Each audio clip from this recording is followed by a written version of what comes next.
Anger is mounting across the Middle East and Africa in response to a video posted online insulting Islam.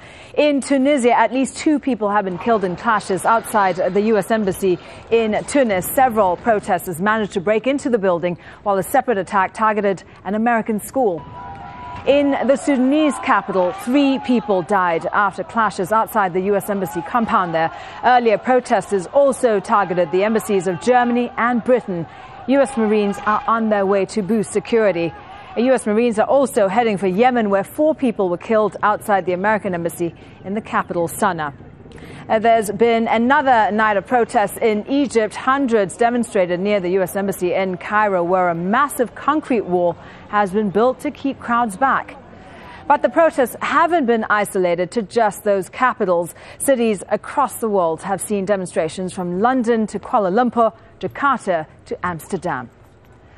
These are live pictures now from the Egyptian capital, Cairo. Small groups of protesters still involved in a standoff with police near the U.S. Embassy.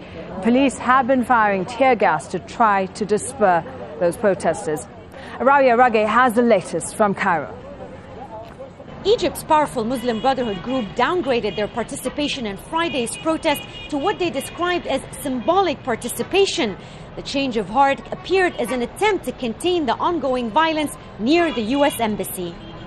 Still, a few dozen people showed up in Cairo's iconic Tahrir Square, chanting slogans in support of Islam's Prophet Muhammad and venting their anger. We're here because Prophet Muhammad is a red line. Maybe the Muslim Brotherhood don't know, and those in power don't know, pardon my sarcasm. But I'm here from the morning and quite disappointed at the low turnout. Further down near the embassy, some continue to defy the police force, despite a concrete barrier that was put up to protect the embassy, and despite the continuous barrage of tear gas.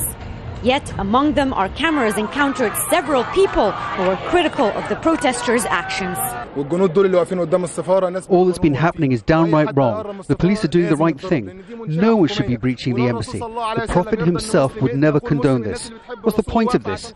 The issue over this movie should be handled by governments, not individuals. What would people benefit by harming Americans?